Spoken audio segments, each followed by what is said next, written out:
publisher in Nashville, Tennessee, where he lives. Radley Balko is a former senior editor for Reason magazine, where his weekly column and investigative features were finalists for a number of journalism awards. Just to note, there will be about 15 minutes of Q&A at the end of the webinar. Feel free to type in any questions into the question box. For those interested, this webinar will be recorded and archived on our website in the next few weeks. We will be sending you more detailed information about Students for Liberty and the Liberty Movement in our follow-up email. Without further ado, I present you Radley Balko. Thanks, Leah, and thanks to Students for Liberty for inviting me to give this presentation. This is the first time I've done one of these, so let's hope the technical side of things holds up.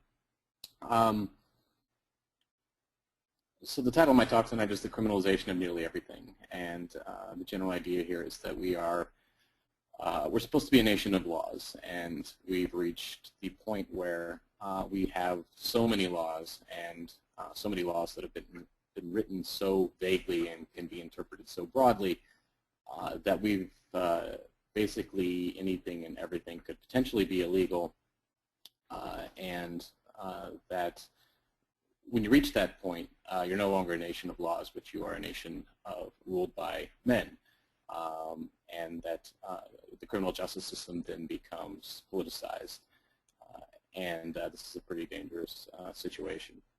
I'm going to start with an old libertarian joke.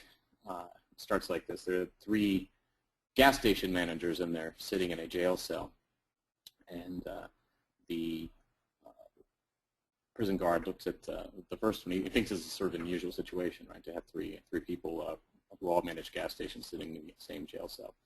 So he looks at the first guy and he says, "Why are you here?" The gas station manager says, "Well, there was a spike in gas prices. I thought I was raising my prices in a way that reflected demand and supply. But a local prosecutor determined that I was price gouging, so I'm in jail for price gouging." Guard looks at the second gas station manager and says, "Why are you here?" He says, "Well," he says, "I actually had some surplus gas, so I lowered my prices far lower than any of my nearby competitors. They got me for uncompetitive pricing." The prison guard looks at the third gas station manager. He says, "Why are you here?" He says, the third one says, "Well, I looked at what happened to those 2 guys, so I called every other gas station on the block and asked what they were charging for gas to make sure that my prices were the exact same as everyone else's. They got me for collusion." Realize I'm the only one talking. I was hoping to pause for laughs there, but this is a kind of a libertarian chestnut joke, but there's a lot of truth behind it. We have reached the point in a lot of ways where it is impossible to comply with some laws and regulations without violating others, which is something I'll get into here in a minute. Since this is a Students for Liberty event, I'm not probably not the biggest fan of Ayn Rand in the world, but this quote I think is pretty pertinent to where the point that we've reached today. There's no way to rule innocent men. The only power government has is the power to crack down on criminals. When there aren't enough criminals, one makes them. One declares so many things to be a crime that it becomes impossible for men to live without breaking laws. And I would argue that we have gotten to this point where it is impossible to live a life just as an individual citizen, but particularly if you're a business owner or an entrepreneur or have any sort of complicated financial situation. It has gotten to the point where, if you want to merely comply with the law, you have to hire a tax attorney to do your taxes. If you run a business, you're probably best advised to hire an attorney to help you comply with the regulations that apply to your business. And this is unfortunate, I think, when we get to the point where you have to pay a professional merely to help you comply with the law so that you don't go to jail. So here's where we started. The U.S. Constitution calls for 3 federal laws: piracy, treason, and counterfeiting. That's it. These are the 3 federal crimes that we started with. From there, we've gone to the point where we have so many federal laws now that nobody can really count them. In the 1980s, the Department of Justice actually commissioned a study to try to count the total number of federal crimes. The people who conducted that study got to about 3,000 and finally stopped and said that the entire effort was futile because there was simply no way to count the total number of federal crimes. And this is partly because a lot of the crimes are poorly defined. A lot of times because they're defined so vaguely and broadly that they could encompass they could encompass a number of actual crimes, and also because there's a lot of duplication between laws. Of course, there can also be some minor differences between laws that seem to be duplicated, and it becomes a matter of interpretation, which is a problem when you're trying to figure out how to comply with all of these laws. In the 1990s, the American Bar Association did its own study. That study came to a number of about 4,500, but the ABA, the people who conducted the ABA study also said that getting a true number is probably impossible. One of the scholars who conducted that ABA study said the amount of individual citizen behavior now potentially subject to federal criminal control has increased in astonishing proportions over the last few decades. One of the problems also is not only the sheer number of laws, but again the way that they've been written. A lot of the federal laws now don't include a mens rea component, which means that the prosecutors don't actually have to show that you intended to break the law to convict you of breaking it. And this becomes a huge problem when it's impossible for a single citizen to know all the laws that are out there. You are obligated to know all of the laws, and you're obligated to follow all of them. Now, this becomes a problem when you're a business owner. It becomes a problem just to know the laws that apply to you. But you also have to consider that Congress actually doesn't even know what's in all of the bills that they pass.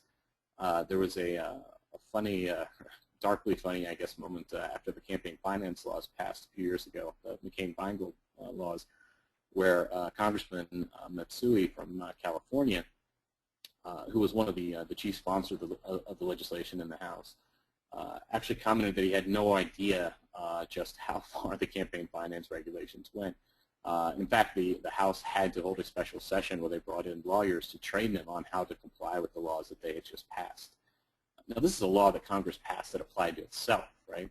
And even then, they had to call in these attorneys to conduct this training session. Now, you can imagine if that's the amount of care and attention they pay when passing a law that applies to themselves. You can imagine the sort of care and attention they pay to laws that apply to everyone else and that we're all expected to comply with. So just to give you an idea of what it means when you have a federal law that lacks a mens rea requirement. Several years ago, Bobby Unser, the race car driver, was out on his snowmobile and got caught in a blizzard. And it was basically a complete whiteout blizzard. And he was trying to basically ride his snowmobile to a place where there was some shelter where he could duck the storm. And in the process, he accidentally drove his snowmobile onto federal land, which is a violation of federal law. He was prosecuted. He ended up pleading guilty. I think they let him off with a fine, but he was prosecuted. He was arrested. He now has a criminal record. And there was no intent of him to break the law. And in fact, the prosecutors even admitted in that case that he had no intent to break the law. And this is a case, again, where not only is the federal law too vague, but the prosecutor should have shown some discretion here and realized that there was no intent on the part of Unser to break the law. I think one thing that happens when Congress passes these laws, they always seem like a good idea, but they write them really broadly. And the assumption among lawmakers is always that, well, no prosecutor, maybe this could be applied in a way that is unjust or unfair, but we're going to trust the judgment of prosecutors to do this the right way. Of course, the problem with that is the prosecutor is an inherently political position. And one, we shouldn't sort of trust sort of human judgment when it comes to justice anyway. Law should be written very narrowly. But when you have a political position, there's always a potential for the criminal justice system to be abused for political reasons. So this is, I think, a really sort of disturbing trend, this writing federal laws that lack a mens rea requirement, lack a requirement that the government show that you actually intended to commit a crime. Just to give you a couple of other examples. Well, actually, let me give you another quote here. This is John Baker. This is one of the scholars who conducted the ABA study. This is a quote he gave in the Wall Street Journal a few months ago. There's no one in the United States over the age of 18 who cannot be indicted for some federal crime. That is not an exaggeration. Just to give you an example, I'm going to arguably violate a federal crime right now. Under U.S. federal law, it is illegal to use the image of Smokey the Bear without prior consent from the Department of the Interior. And I think I'm okay here because you especially can't use Smokey the Bear if you yourself are using this image in an effort to prevent forest fires. Only the government is allowed to use Smokey the Bear to prevent forest fires.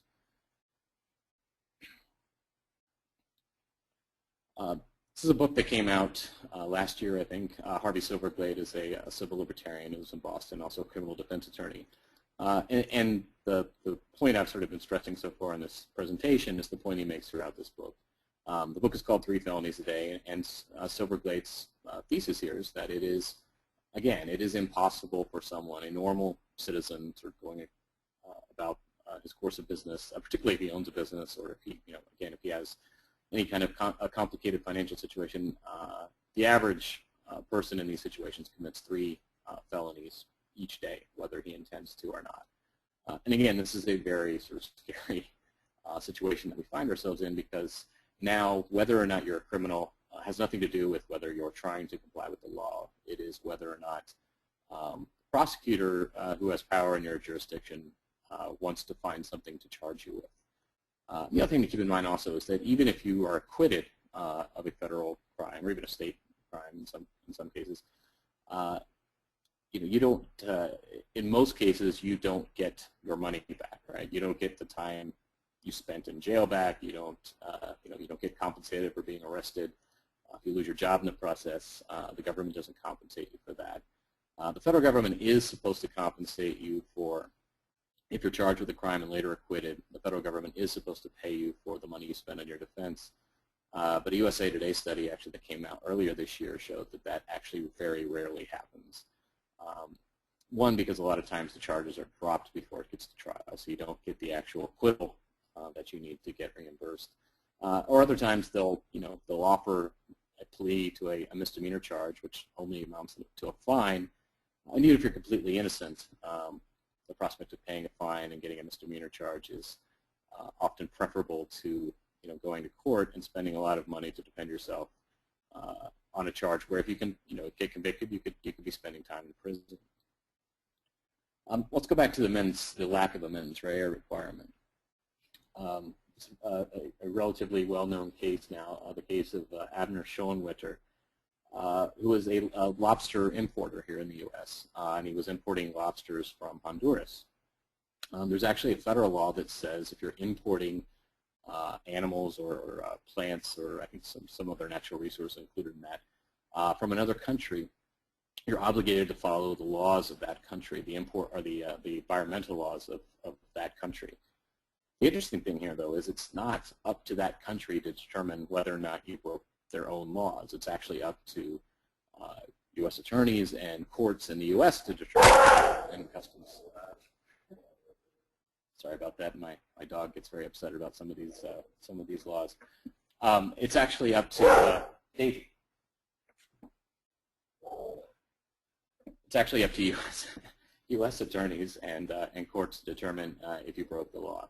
So in this case, in Abner Schoenwetter's case, the customs officials determined that he had violated Honduran law in importing these lobsters. That there were lobsters in his catch that were smaller than what the minimum required by Honduran law. He was charged, prosecuted. Later, the Honduran Supreme Court actually determined that he hadn't violated Honduran law. But the Federal Appeals Court actually ruled that it didn't matter what the Honduran Supreme Court thought about this. Whether or not Mr. Schoenwetter violated Honduran law, that interpretation was to be made by U.S. courts and U.S. officials. So he ended up serving 69 months, basically for, I guess what you would say, for U.S. officials' conclusion that he had violated Honduran law. It also doesn't require any complaint from the country whose laws you're allegedly defending. So this law was recently in the news here in Nashville, where I'm giving this presentation from, when there was a federal raid on the Gibson guitar plant, actually right down the road from me. And then this is a very similar case. Gibson uses a type of wood from India in some of its guitars that it imports. And Gibson claims that it had complied with all the relevant environmental regulations, and that in fact they complied with all the guidelines put forth by an environmental watchdog group that's actually recommended by the federal government that companies look at when they're importing natural resources. Nevertheless, the Gibson factories were raided because someone in the federal government in the U.S. determined that Gibson was violating Indian law. The complaint did not come from India. India actually never filed a complaint. And so what we have again here is a situation where a U.S. company is forced to not only know all of the federal U.S. laws, now you're also supposed to know all of the laws of the countries with whom you do any sort of business. And not only that, but you not only have to know those laws, but you have to anticipate how federal government officials in the U.S. might interpret those laws of other countries. And you can quickly see how we get to the point where it becomes nearly impossible for well-intended companies, well-intended U.S. citizens, merely to comply with the law, merely to do business in a legal way. So now I want to talk about how some common protections, criminal protections that we I think take for granted are being eroded in the criminal justice system. So let's talk about double jeopardy. This is a visual joke I made. I hope you appreciate it. Double jeopardy is, we've all been taught that it's this notion that you can't face that sort of moment of waiting on a jury to give you a verdict in a case. You can't face that more than once. So you can't be convicted twice for the same crime, the same instance of breaking the same crime. And once you've been acquitted of a crime, you can't be convicted of it later. And the idea here is that we don't want prosecutors to be able to bring you in, charge you, have a jury acquit you, ask that jury to leave, bring in another jury, and keep trying until they win a conviction. So the idea here is this is once you're acquitted by a jury of your peers, you can't be tried again for the same crime. The problem is that I think this notion of double jeopardy has actually come under attack, I think.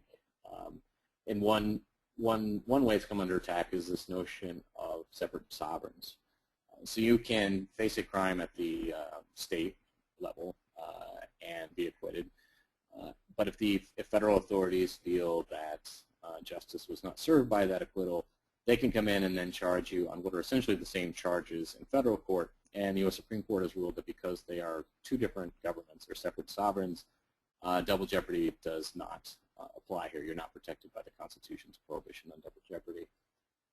But I think there are other ways that the government is getting around the Constitution's prohibition on double jeopardy. One is by writing very vague laws that if you've been to law school, you will recognize as separate crimes, but I think that most people look at as separate ways of charging what is essentially the same crime. So things like conspiracy. Conspiracy laws basically say that you are the planning of a crime is a separate crime than the actual commission of that crime. Now there are certainly legal distinctions between conspiracy to commit a crime and the crime itself. Both are crimes. But I think that the way that the conspiracy laws are often applied, they basically give prosecutors a chance to add charges to someone for what is essentially the same offense. Not only that, but they're also a way for prosecutors to rope in charges that have that were committed before or after the statute of limitations has kicked in. So in conspiracy cases, for example, let's say you were convicted, or they find a drug offense that you committed, 20 years ago, and the statute of limitations is expired. You're not supposed to be able to be charged for that. In a conspiracy case, they can actually rope that into a broader conspiracy as long as they can find a crime you have committed since then that they can even sort of vaguely connect to that prior offense. So this is a way for them to not only, I would argue, get around double jeopardy, but also to get around statutes of limitation. Also things like money laundering, racketeering, honest services law, which actually the Supreme Court recently put some severe limitations on. I think all of these are basically ways, tools that Congress has given prosecutors to charge people for crimes when they don't have enough evidence of the actual crime. These are all sort of actions that are sort of related to the actual crime, but that don't usually require the same amount of evidence. And they're a way to pile charges on in addition to the actual crime.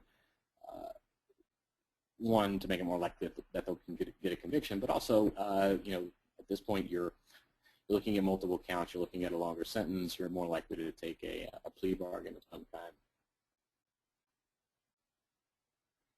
One other one I would sort of lump in, or one other point I'd sort of lump in with this. I think there's also a general, most people generally sort of think that you can't be punished for a crime for which you haven't been convicted, which is sort of common sense, right? The government can't send you to jail for a crime that a jury has acquitted you of. And actually this isn't true. In fact, if you are charged with several crimes and a jury convicts you of any of those crimes, the judge can go ahead and sentence you as if you had been convicted of all the crimes or some of the crimes, even if the jury acquits you of some of those. So to give you an example, there's a guy named Antoine Ball in D.C. several years ago who was suspected of being a pretty high-profile, high-ranking, I guess, drug dealer. And federal prosecutors brought a host of charges against him, including somebody needs to hit mute, I think. Federal prosecutors brought a number of charges against Mr. Ball, including murder. And a federal jury actually acquitted him of every charge except a very minor charge of, I think they convicted him of selling drugs to an undercover federal agent.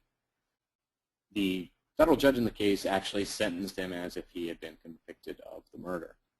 And in fact, 3 federal appeals courts to this point, the 7th, 8th, and 11th circuits, have all upheld similar cases where someone was convicted of a lesser offense, had been charged with a much more severe and completely different offense, and was acquitted of it, but the judge then went ahead and sentenced them as if they had been convicted of the more severe offense. And again, 3 federal courts, appeals courts, have found no problem with this. I think it's something we're going to see probably the Supreme Court address pretty soon. But as of now, at least in 3 federal circuits, it's still possible for you to be punished for a crime that a jury has acquitted you of. All right, let's move on. So you have all these federal laws. You also have the Federal Regulatory Code, which increasingly is being enforced as a criminal under a criminal law instead of regulatory or administrative law. You have all these federal laws that you're supposed to know. You're supposed to know everything that's in every bill Congress passes, even the bills that 90% of Congress doesn't bother to read before they pass. And so how is this sort of treated in the media? This is a book that came out a couple months ago by James Stewart, a Pulitzer Prize winner for the New York Times, called Tangled Webs. And what I thought was sort of fascinating about this book, the premise of this book, it looks at cases like the Barry Bonds case, the Martha Stewart case, the Roger Clemens case.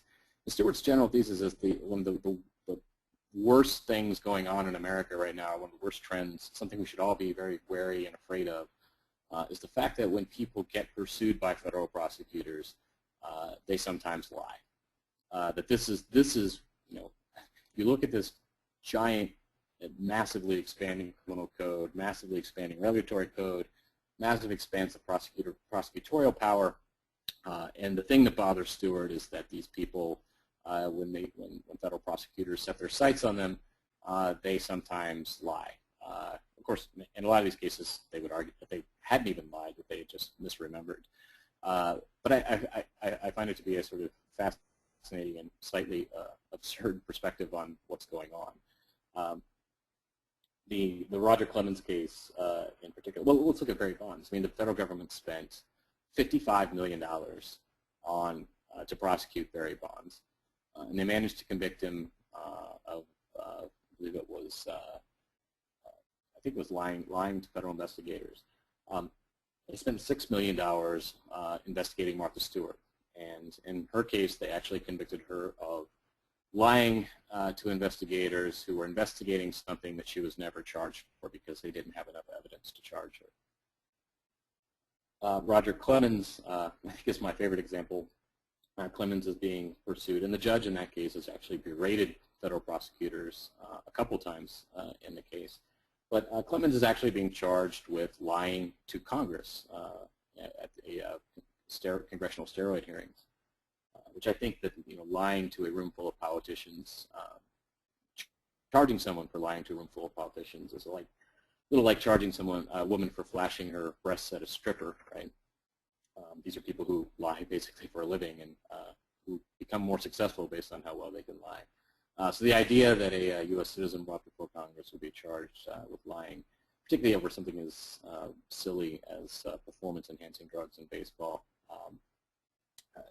and then to spend millions of dollars to try to put him in prison for that is pretty absurd. Of course, Stewart would argue that the worst thing in all of that is the fact that Clemens lied to politicians. Let's move on. I'm sure we've all heard this phrase from time to time. It's kind of a running theme on my blog.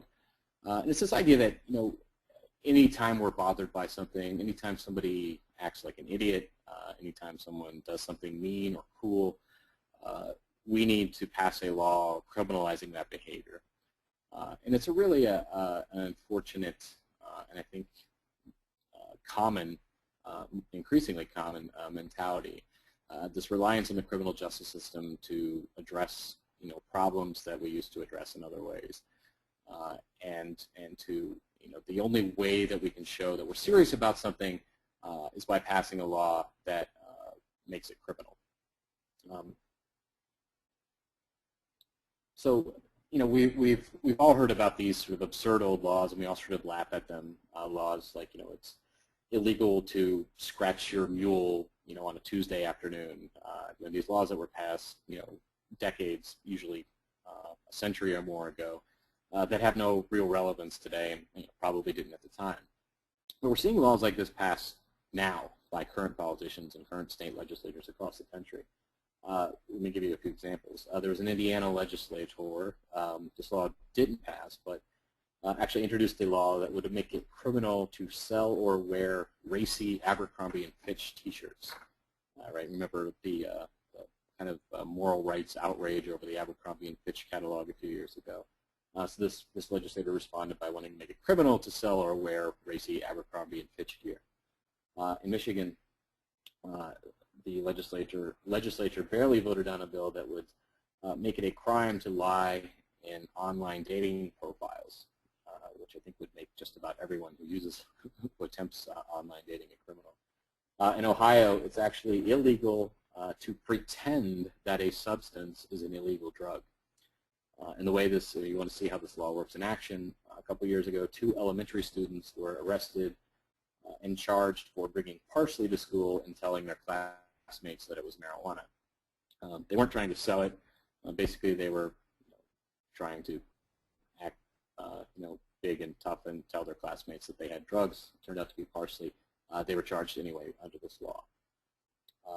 Prince George's County, Maryland, there was a uptick in car thefts a couple years ago. So the county responded by making it illegal to idle your car in the morning to warm it up. So because the police in Prince George's County weren't doing a good job preventing car thefts, they decided to make it criminal to make your car attractive to thieves. And again, this is a sort of a shifting of responsibility and culpability to citizens. One of my favorite examples, there's a guy named Michael O'Neill who was informed by his state liquor authority that he was breaking the law by using the word saloon in the name of his bar. It's called O'Neill's Saloon. This is actually a Prohibition era law, blue law, but that hadn't been revoked or taken off the books. So O'Neill complied by changing the S into a B, thus making it O'Neill's Balloon. The place actually went out of business a couple years ago. I tried to find it online. In Connecticut, there's a ban on Christmas-themed beer, apparently because we don't want our children to be lured into drinking by the sight of Santa Claus on the side of a beer bottle. Arlington, Virginia has banned the game beer pong in bars. Bars are not allowed to sponsor beer pong tournaments anymore. Of course, residents of Arlington did what you would expect. They started hosting beer pong tournaments in their backyards, and the government then tried to ban beer pong in private homes as well. That, fortunately, that bill failed, but it is still illegal to play the game in bars. Riverside, California, Riverside County, California, the Board of Supervisors there, there was an article a couple years ago that said they were considering a proposal that would make it, that would make merely being within 200 feet of an exhibition of speed or illegal drag race a crime with punishable by a $1,000 fine or 90 days in prison. According to this article, the city of Oakland recently adopted a similar measure to combat sideshows and drag races, and that law actually includes in its definition of preparations for a drag race, one or more drivers who is revving his engine or spinning his tires in preparation for the event. And this law would make it a criminal just to watch this happen, right? So basically, what this law in Oakland means is that you could get a $1,000 fine and or 3 months in jail merely for standing near someone who may or may not be thinking about speeding. It was talked about the elimination of mens rea. St. Louis, after a couple of bad calls in a baseball playoff game, there was a lawmaker there who wanted to start taxing umpires who worked baseball games in St. Louis because he didn't like the calls that they had made in the 2006 playoffs. There's an act that was recently struck down in the federal courts called the Stolen Valor Act, and this made it a crime to pretend that you had military experience that you didn't have. Now this isn't a matter of lying to get military benefits or lying to be buried in a military cemetery or lying to get any sorts of payment for your military service. Is actually applied to people who were lying about military service to pick up women in bars. And whatever you think about that, it certainly sounds pretty shady and not something you would I don't know. Not a character trait you'd find admirable, I guess. The idea of making it criminal is again using the criminal justice system to address bad behavior. It's one of my favorites from a few years ago. These are called truck nuts, and these are, as you can see, fake, I hope, testicles that people were hanging from the back of their trucks. And there were several states actually that attempted to ban these because people found them unsightly and offensive. And in fact, Virginia, Maryland, and Florida did succeed in banning the truck nuts. There was a Missouri legislator a couple years ago who introduced a bill to ban the sale of cold beer. And the idea is that if you sell beer cold, and we actually have this law in my home state where I grew up in Indiana, idea is if you sell beer cold, people are more likely to drink it on the way home, which may or may not be a valid reason to ban the sale of cold beer. What I love is where this particular legislator got the idea. He got it from a 5th grader, suggested to it. And the legislator said, quote, "You never know what's on the mind of young kids. Some of them are pretty darn smart." Pennsylvania Representative Tom Stevenson when he was in office, he held there ought to be a law contest for elementary school students. The winning idea, Stevenson would then propose in the actual state legislature. The winning idea was a law by a 4th grader that would make it mandatory for dogs to wear seatbelts when they're traveling in a car. Pennsylvania Representative Peter Roskam actually held a similar contest for federal bills. The winning law would be introduced in Congress. All right, let's move on. Laws named after dead people. This is another sort of running theme I've been tracking on my blog. This, of course, is Kaylee,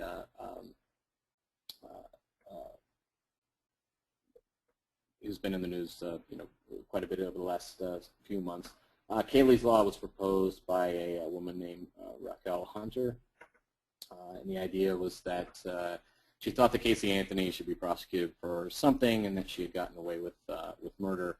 So let's make it illegal to not report a dead child.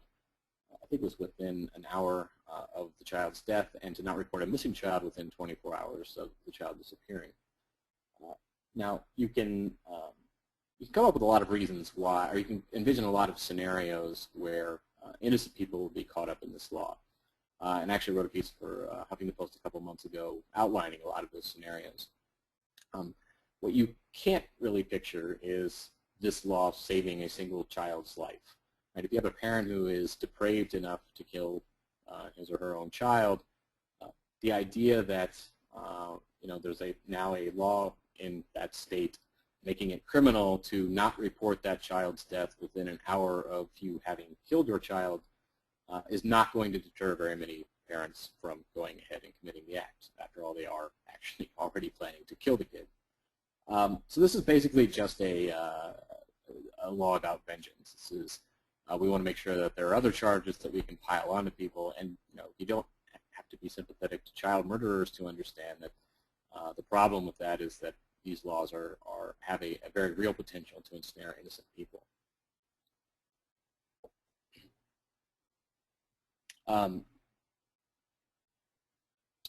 There are other examples of laws named after dead people that have actually, have had some pretty serious unintended consequences.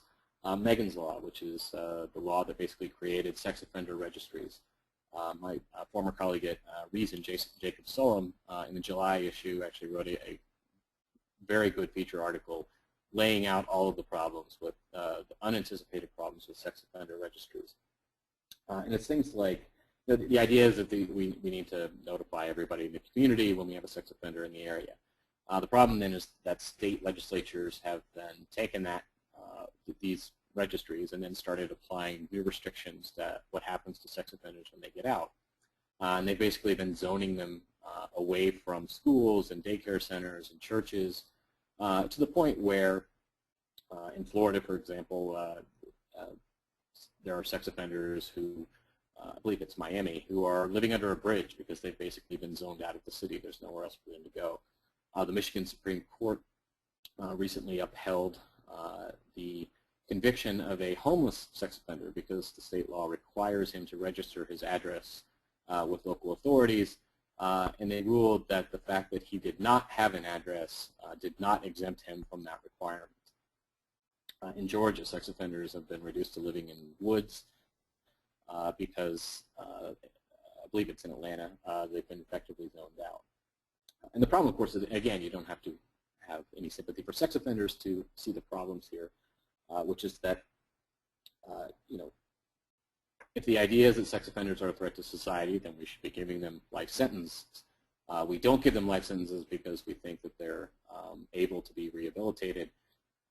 But you don't there's no chance of rehabilitation if when they get out, we pass laws that make it basically impossible for them to integrate back into society.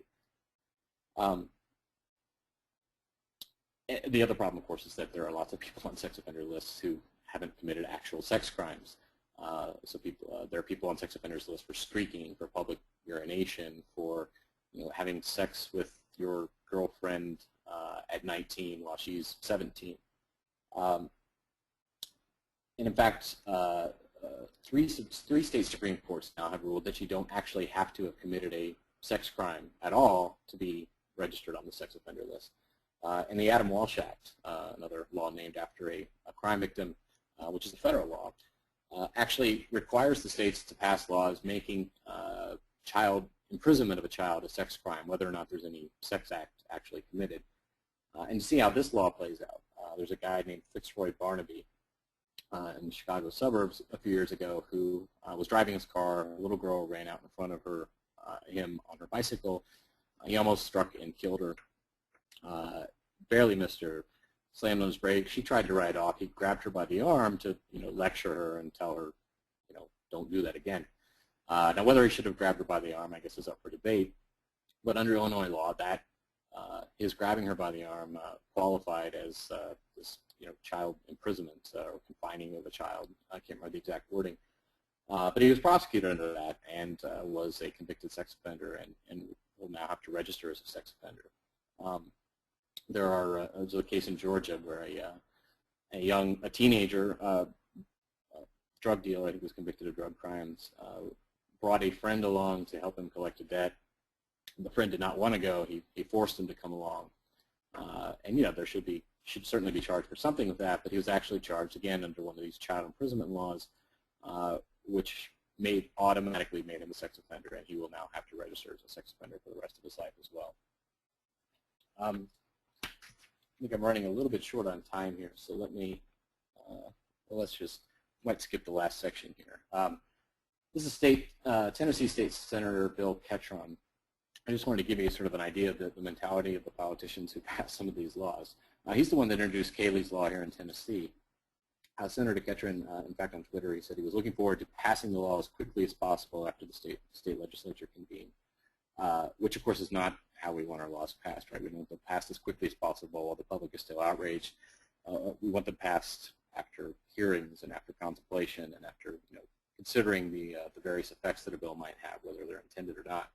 But some of the other laws that Senator Ketron has passed include Phoebe's Law, which was passed after he read a story about a girl in Texas who committed suicide after she was bullied on the internet by friends. So he passed a law here in Tennessee that basically makes it a felony to post images or videos on the internet that are intended to cause emotional harm to someone else.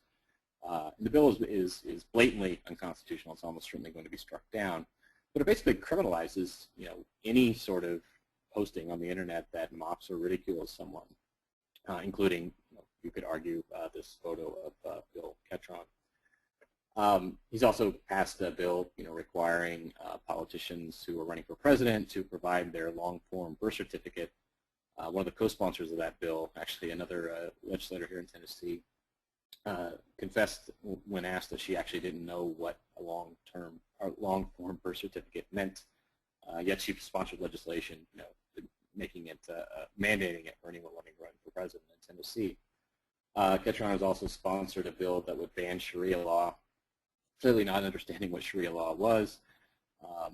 Sharia law, of course, is similar to kosher law. It encompasses all sorts of things beyond what people who are getting hysterical about Sharia law know and understand.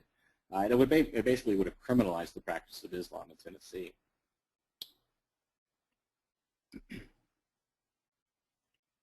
So pre-crime, this is from the movie Minority Report, and this is the idea from this movie was that the government is going to fight crime before it actually happens.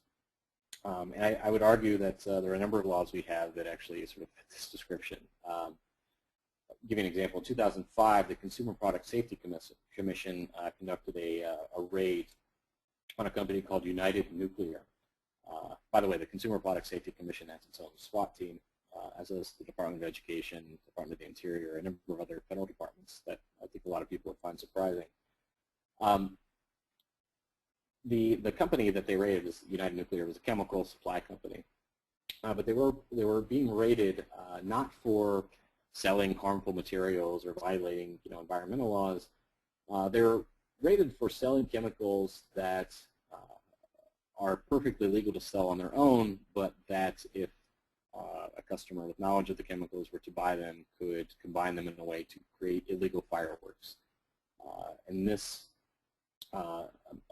required a full-on sort of militarized SWAT raid on the company. The CPSC spokesperson told a media reporter who was writing up the raid, he said, "We are not just a recall agency. We have turned our attention to the chemical components used in the manufacture of illegal fireworks, which can cause amputations and death." So again, they conducted this raid because this company was selling products that were legal to sell, but that could potentially be used by people to make illegal fireworks. I'll give you another example, methamphetamine. Several states have made it illegal for convenience stores to sell you ingredients that could potentially be used to make methamphetamine. This basically deputizes the clerks at convenience stores to start policing their customers. And this happened in Georgia, in rural northwest Georgia, a couple years ago when 49 convenience store clerks were arrested.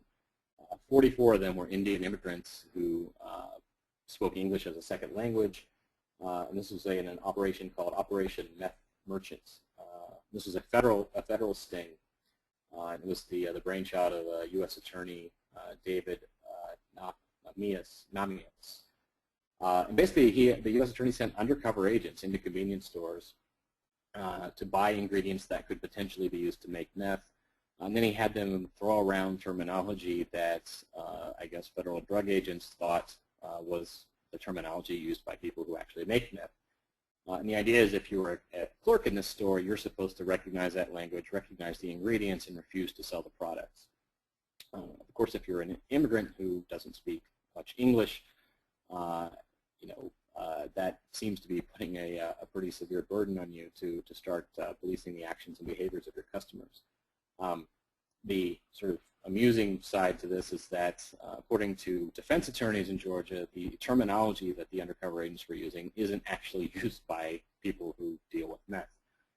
They were saying things like, "We're going to work up a cook," which defense attorneys said is not language they'd ever heard used by any of their clients who actually were in the meth trade.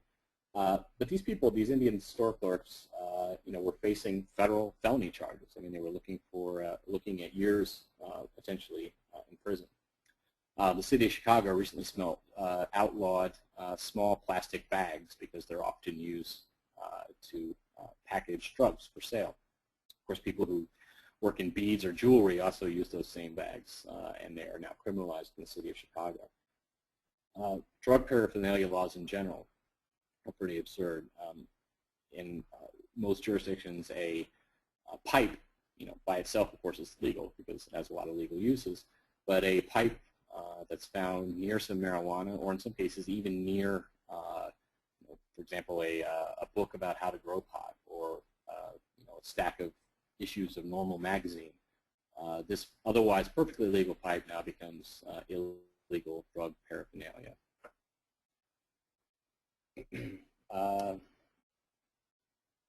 Let's skip it forward here just a little bit. Global jurisdiction. So this is the idea that the U.S. is now stating that not only do U.S. citizens have to follow U.S. law while they're in the U.S., but actually anybody in the world has to follow U.S. law if they ever plan to step foot in the United States. To give you a couple of examples, one example is online gambling. The U.S. has been arresting the executives of online gambling companies, sports booking companies, and poker sites, even though the websites that they're operating are perfectly legal in the countries where these executives are citizens. It's perfectly legal where the companies are based and incorporated. The fact that U.S. citizens can access these websites and use them makes these people felons. So when the executives of some of these countries have visited the U.S., or even when they've just been in the U.S. to switch planes at an airport, they've been met by federal agents, arrested and charged, and in some cases are looking at at decades in prison. This has some real implications for U.S. citizens. There was a Thai, a person of Thai descent who was a U.S. citizen. I think he was lived in Colorado, who had a blog, and on the blog he allegedly made derogatory comments about the King of Thailand. When he visited Thailand a couple years later, and this was just earlier this year, he was arrested and jailed in Thailand, and he will now be charged with insulting the king. And it doesn't matter that he did it from the U.S. As a U.S. citizen, and did it on a blog that was based in the U.S. The fact that it could be accessed in Thailand and that he had committed a crime in Thailand. The U.S. State Department is trying to get him released, but I think I would argue that morally, I'm not sure we have a strong argument here, given what we've done in the case of the online gambling executives.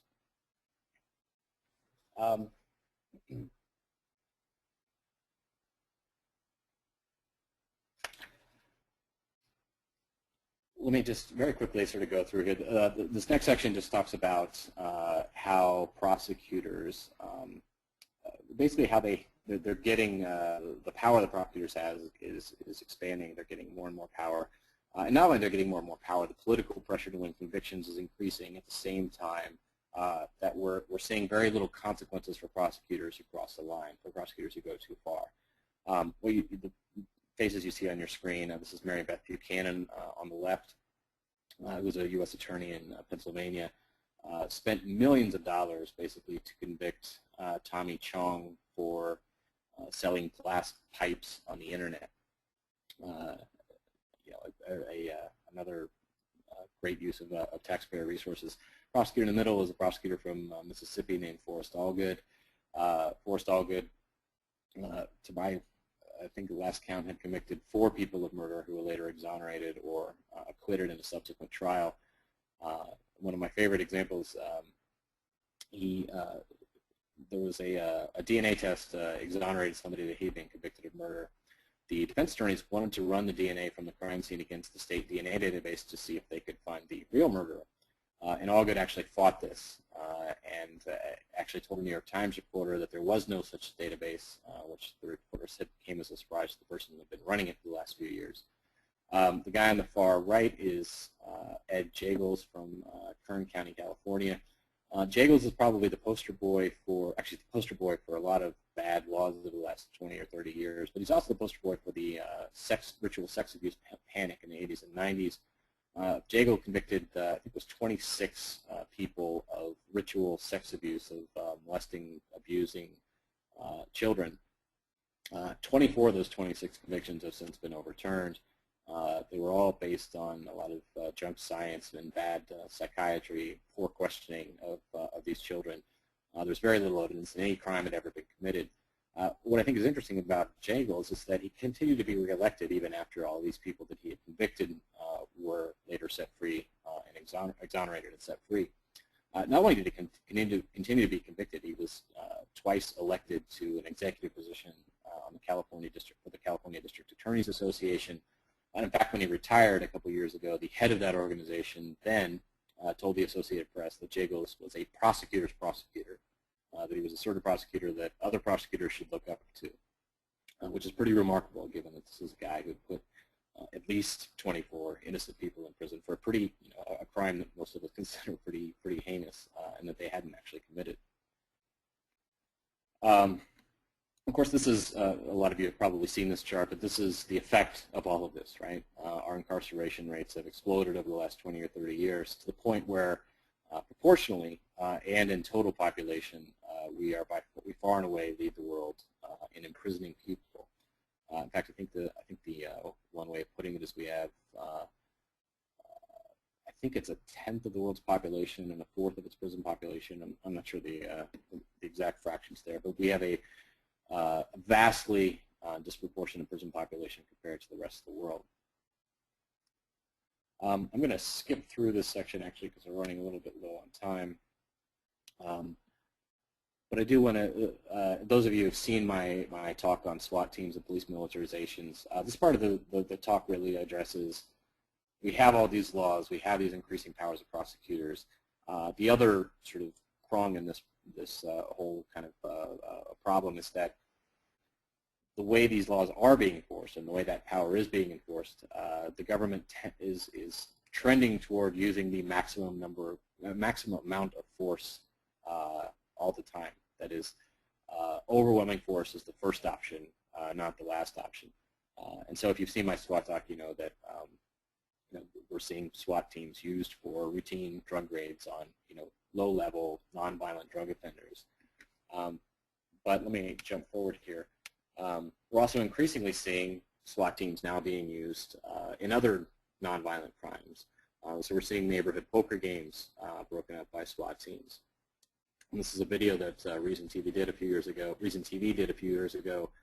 about a SWAT raid on a American Legion Hall in Texas that was conducting charity Texas Hold'em tournaments, but was doing it in a way that wasn't in compliance with Texas gambling law. So, of course, instead of sending a couple of people out to tell them, how to conduct the tournaments properly, they send in the SWAT team to this American Legion Hall and throw these veterans on the ground at gunpoint. This is Sal Pelosi, who a lot of you may recognize, an optometrist in Fairfax County, Virginia, who was gambling on college football games with friends. An undercover detective overheard them, basically joined sort of the circle of friends, started wagering with them, but was keeping a tally. And when Pelosi had bet enough money to trigger the state law, they sent the SWAT team after him. And in the course of that raid, one of the SWAT officers accidentally, he claims, shot and killed Pelosi. So Pelosi was actually killed by the government for the crime of gambling on college football games. We're seeing this SWAT teams used against people suspected of merely possessing or downloading child pornography, not creating it, not distributing it, downloading it. And of course the problem with that is that it's very difficult to show intent. It's possible for your computer to be co-opted, or in this case, this is an excerpt from a wire story. It's possible for someone to take over your wireless connection. In this case, the police got the wrong guy because a neighbor had co-opted his wireless connection and was using it to download child porn. They send the SWAT team, with the guns to the guy's head, scream at him. And what I got a kick out of when this story came out is the lesson that the police drew from this. It was not, maybe we shouldn't send SWAT teams after people who are suspected of downloading child porn, or the lesson was not, maybe we should double check and make sure we have the right address before we send in the SWAT team. No, the lesson from the police was make sure you password protect your wireless router, because quite literally your life, or at least the life of your dog, may depend on it. And of course the wire service that picked this up, this is the headline that they used. New York case underscores Wi-Fi privacy dangers. Not New York case underscores increasing trend of police departments to use SWAT teams for just about everything. Let's see. Almost done here. This is a this is a case I've written quite a bit about. This is in Manassas Park, Virginia, and this is a raid on a pool hall. You can see here the SWAT officer in the ski mask hat carrying a shotgun with a bulletproof vest. This is actually a 50-plus member SWAT team that raided this pool hall, Rack and Roll Billiards, and this was an alcohol inspection. This is they brought somebody from the State Alcohol Commission, and they basically, the justification for this raid is that they suspected that the bar owner was violating state alcohol regulations. So of course they send a 50-member SWAT team on ladies' night, handcuff all the customers at gunpoint, and I believe they found one violation of a beer distributor had left a bottle of beer, a sample bottle of beer that wasn't clearly marked sample. So apparently that justified the use of a 50-member SWAT team. And this, of course, this is a story that came out a few months ago. Department of Education sends a SWAT team. what I thought was kind of funny about this story when it came out, it was originally reported on blogs and sort of took off as the Department of Education sent a SWAT team after someone who defaulted on their student loans. The Department of Education sent out a very curt press release saying, no, that was not the case. This person was suspected of defrauding the student loan program, federal student loan programs, as if that makes it all okay that we sent the SWAT team. They also got the wrong house in this case. The woman they were after hadn't lived at that house in more than a year. This is one of my all-time favorite SWAT stories. This was a group of Tibetan monks who were in the U.S. on a peace mission and overstayed their visas. So, of course, the local police department decides to send the SWAT team after them, naturally. That is, I think, the bulk of the main presentation. I'm going to try to sort of switch over now to take some questions. I guess, Leah, do you want to come in and take care of that or moderate that? Yep, we're actually a little bit over the time, but let's do one or two quick questions. Okay. I mean, I'm fine to stick around if other people want to. Okay, great. So the first question is asking if you could comment on the First Circuit's recent confirmation that recording cops is protected by the First Amendment and is established law. Sure, and that's actually something I should probably add to this presentation, although it's also already a little long, I guess. But yeah, I mean, this is a very important ruling, and I don't think the ACLU could have written it any better themselves. The First Circuit very clearly said that there's a First Amendment right to record police officers, that police officers have, and public servants in general, have no right to privacy when they're in public, when they're on duty. Now, it did not actually, it was reported that the First Circuit actually struck down the portion of the Massachusetts eavesdropping law that the state Supreme Court has ruled makes it a crime to surreptitiously record on-duty cops. That actually wasn't at issue in this case. That issue was whether or not this guy who was charged was surreptitiously recording. So the court basically ruled that he was not violating the state law. They did not actually strike down the state law, but the very, very strong First Amendment language in the ruling seems to indicate that if they're ever presented that question, they will. But at least for now, technically, I guess cops in Massachusetts could still arrest you if you're recording them in a way that isn't open, if you're sort of trying to secretly record them. But I imagine that will soon be legal as well. Okay, great. Let's move on to the second question. Admittedly, new laws are inevitable, but are there any good cases of them being repealed due to activism or other means?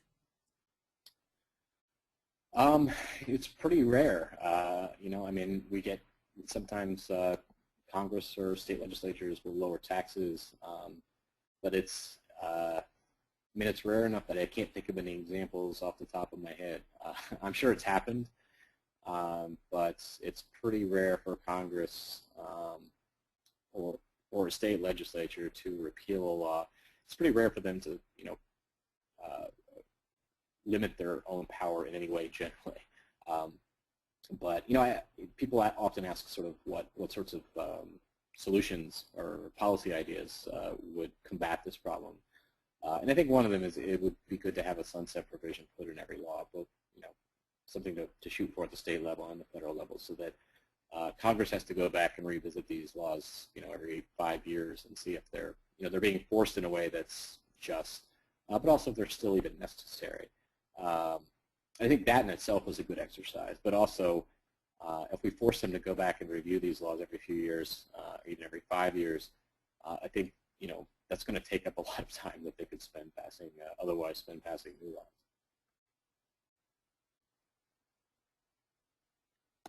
Okay. Aren't politicians that talk tough on crime and are ready to pass more laws, i.e. prohibiting drugs, disproportionately successful? Isn't this a public choice problem? Yes, absolutely. And I think one of our jobs as libertarians is to to try to persuade the public to change on this, to change their attitude on this. I mean, we've had a generation now of basically where the only acceptable position a politician could take on crime is that we need to get tougher on it, right? And arguing that we have too many laws or that we have too many people in prison has not been an acceptable thing to argue on the campaign trail in a very long time. Certainly not in my lifetime. I do think, though, that I think we're making some progress here, at least on the rhetorical front. I mean, we're seeing increasingly a lot of people on the right, including people like Ed Meese, who I think are partially responsible for the place we are right now, are starting to express some concern about all of this, that we have too many laws, that we have too many people in prison. You're seeing organizations like Right on Crime spring up, which are groups on the right that are trying to argue for more sensible criminal justice policies and really a more kind of responsive and productive criminal justice system. Productive meaning producing good outcomes, not productive in putting people in jail. So I do think it's difficult, and that I think the public is slowly coming around, and I think we're starting to see even on the right some concern about all of this. I do think a lot of the concern on the right is still in the kind of white collar stuff. I would like to see them more concerned about the way street crimes are policed and prosecuted and enforced, and I'd like to see more concern on the left about the effects of regulation and regulations being enforced criminally, and the proliferation of these vague, kind of all-encompassing white-collar laws. If we could get both of them to pay attention to the stuff they haven't been paying attention to, then we'll be making some progress, I think. Okay, and let's do one last question. Sure. Recently, there has been media attention devoted to children who have had their lemonade stand shut down by police for not having business permits. Should the police who are supposed to enforce these laws ignore these crimes, or should they enforce them in order to put pressure on changing the legislation? Well, I would never argue that the police should, arrest people for breaking laws that shouldn't be crimes. I mean, look, particularly when you have this many laws, both police and prosecutors have a great deal of discretion about which laws they enforce, simply because it's impossible for them to enforce all of them. So, I mean, I think we should move to get these laws repealed. In the case of the lemonade stands, I mean, I do think there's an important symbolic point there that you have these, regulations that are so stringent and so strict that you can't even make an they don't even allow for kids to sell lemonade, and there are less more consequential effects of that. I mean, you see this with, for example, cities that are cracking down on food trucks, not because laws have been written specifically to address food trucks, but because the regulatory laws that apply to bricks and mortar restaurants never anticipated food trucks, and they're written so stringently that there's no room for food trucks. So I think there are two problems. One is the existence of these laws and the way that they're worded. The other is that they're being enforced in a way that isn't consistent with what most of us perceive as justice. And I think both things are worth fighting. I don't think I think cops and prosecutors have discretion, and I think we should encourage them to use discretion in ways that that maximize liberty. Okay, well, that wraps up our webinar for this evening. Thank you so much, Radley, and thank you to all of our participants this evening. I hope you can all continue coming back to our webinars to learn more throughout the year. Our next webinar is next Wednesday, September 21st at 8 p.m. Eastern Time. Peter Bedke of George Mason University will be discussing Austrian economics, institutional economics, and the science of liberty. To register, visit our website, studentsforliberty.org. On a final note, shortly you will be emailed a follow-up email where you can find more detailed information about SFL in our next webinar. We will also receive a survey to evaluate the webinar. Please take a couple minutes to fill it out. It helps us know how to improve our programs and make these webinars more interesting for you. And with that, I think we are officially wrapped up. Thank you again for your time this evening, and have a wonderful night, everyone.